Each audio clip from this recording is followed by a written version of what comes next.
Dear students, previous lecture में हमने developmental biology paper 9th के चैप्टर oogenesis के अंतर्गत फेजेस ऑफ oogenesis, जिसमें multiplication phase, growth phase and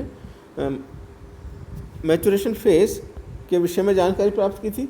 इसी प्रकार detail account of growth phase के अंतर्गत प्री विटिलोजेनेसिस एंड विटिलोजेनेसिस के विषय में जानकारी प्राप्त की। Organisation of egg cytoplasm and morphogenetic determination in egg cytoplasm के अंतर्गत हमने विभिन्न प्रकार के एग्स जिनमें on the basis of amount of yolk के अंतर्गत alecithal egg, mesolecithal egg, microlecithal egg and megalecithal eggs के विषय में जानकारी प्राप्त की। इसी के अंतर्गत हमने on the basis of distribution of yolk के अंतर्गत isolecithal egg, telolecithal egg, centrolecithal egg के विषय में जानकारी प्राप्त की। इसी प्रकार on the basis of shell के आधार पर cleidoic egg and non cleidoic egg के बारे में जानकारी प्राप्त की तथा on the basis of development के अंतर्गत determinate egg and regulative egg के विषय में जानकारी प्राप्त की थी। नाउ आज हम कॉर्टिकल डिफरेंशिएशन अर्थात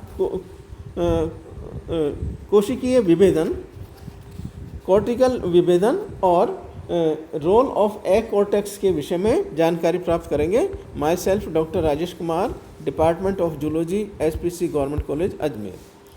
now what is cortical differentiation?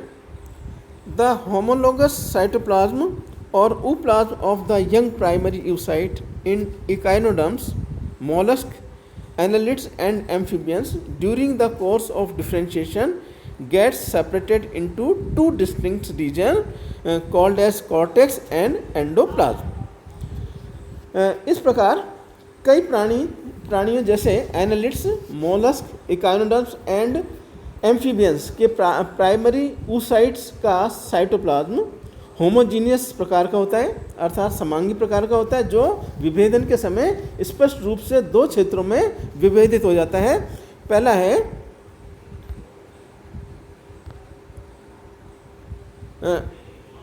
Egg cortex अर्थात the outer peripheral layer of hyaline cytoplasm just beneath the plasma membrane is differentiated into cortex और the cortical layer अर्थात बाह्य परिधीय काचाभ कोशिका द्रव्य जो प्लाज्मा मेम्ब्रेन के ठीक नीचे स्थित होता है कॉर्टेक्स और कॉर्टिकल लेयर का निर्माण करता है।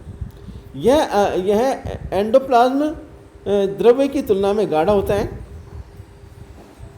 The cortical layer of egg is formed of gelatinous cytoplasm which is more viscous than the endoplasm. It does not exhibit streaming movement. It is 2 to 3 micron in thickness. It is traveled with microfilaments which are linear polymer of tensible protein TP. These resemble the muscle protein actin found in the muscles. These are described under the name of tactins by scientists Mejia and Ruby in 1958 and tensilins by scientist Lautrup in 1974. The TP polymers may occur as microfilaments and microtubules or as membranes. These are either embedded in the cortex or remain attached to it, thereby occupying a fixed position. अर्थात यह endoplasm की तुलना में गाढ़ा होता है जो कि 2 से 3 माइक्रो मोटा स्तर होता है। इस स्तर में पेशी प्रोटीन एक्टिन की तरह प्रोटीन के सूक्ष्म तंतु पाए जाते हैं और ये तंतु तन्य टेंसिबल प्रोटीन के बहुलक से निर्मित होता है अर्थात टेंसिबल प्रोटीन और टीपी द्वारा निर्मित होते हैं। इनके अतिरिक्त इस स्तर में माइक्रोट्यूबल्स पाई जाती हैं। यह कॉर्टिकल लेयर oocyte को निश्चित आकृति प्रदान करता है। इस स्तर में कुछ डिफ्रेंशिएटेड फैक्टर्स भी पाए जाते हैं जो मैच्योर oocyte में महत्वपूर्ण भूमिका निभाते हैं। Hence, the egg cortex provides form to the egg. It fixes the position of parts of the oocyte cytoplasm. It is the barrier of some differentiations which are highly characteristics of the late oocyte or mature egg. Now, second, cortical granules. These are spherical bodies of varying size ranging from 0.8 micron to 2 micron. These contain acid mucopolysaccharides enclosed in a simple membrane. In a mature oocytes, these are arranged in a layer close to the plasma membrane of oocyte. The cortical granules are formed in the endoplasm of the oocyte, most probably from the Golgi complex, and migrate towards the periphery of the egg cortex. अर्थात अंडाणु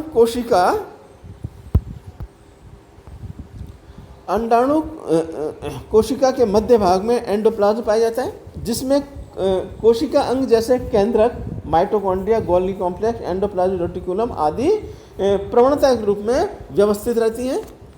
कोशिकाओं के अतिरिक्त endoplasm में विभिन्न आकार की गोलाकार कणिकाएं पाई जाती हैं जो 0.8 माइक्रोन से 2 माइक्रोन के बीच की होती हैं। इन ग्रेन्यूल्स में अम्लीय म्यूकोपॉलीसैकेराइड पाए जाते हैं। इन कणिकाओं को कॉर्टिकल ग्रेन्यूल्स कहते हैं। ये कॉर्टिकल कणिकाएं कहते हैं जिनका निर्माण एंडोप्लाज्म में गोल्गी कॉम्प्लेक्स से होता है तथा ये परिधि की तरफ जमा हो जाती है। ठीक है। Now the cortical granules are found in the oocyte of sea urchin, frogs, fishes, bivalve, mollusk, some annelids and some mammals including rabbit and man. इस प्रकार मेंढक, मछलियों, कुछ एनालिड्स और बाइवेल्व मोलस्क तथा कुछ स्तनधारी प्राणी जैसे कि खराब है मनुष्य के अंडाणु में ये कॉर्टिकल ग्रेन्यूल्स पाई जाती हैं।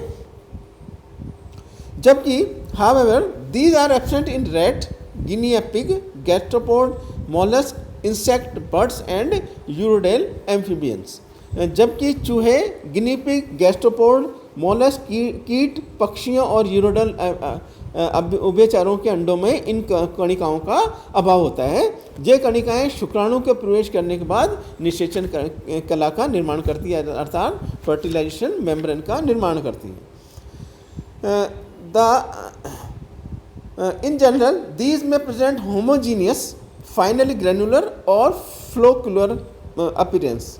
सामान्यतः ये समांगी रूप से पाई जाती हैं और अंत में ये कणिकाएं रूप में और फ्लोकुलर अपीरेंस में देखी जा सकती हैं।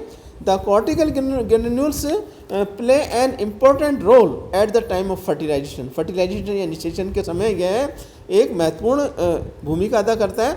When sperm comes in contact with the egg surface, the cortical granules rupture, liberating these contents which accumulate around the fertilized egg between the egg surface and fertilization membrane. अर्थात जब स्पर्म oocyte की surface के contact में आता है तो जो ये कणिकाएं हैं कॉर्टिकल ग्रेन्यूल्स हैं वह फट जाती हैं और इनके जो कंटेंट्स हैं वो लिबरेट हो जाते हैं और फर्टिलाइज्ड एग के चारों ओर एक्यूमुलेट हो जाते हैं, इकट्ठे हो जाते हैं between egg surface and fertilisation membrane.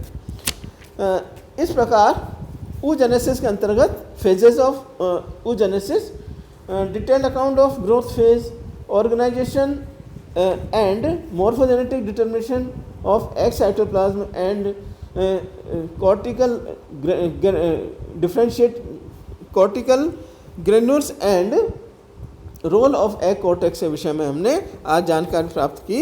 Next lecture में हम फर्टिलाइजेशन अर्थात निषेचन के विषय में जानकारी प्राप्त करेंगे और उसमें types of fertilisation, events during fertilisation और सिग्निफिकेंस और फर्टिलाइजेशन के विषय में जानकारी प्राप्त करेंगे। धन्यवाद।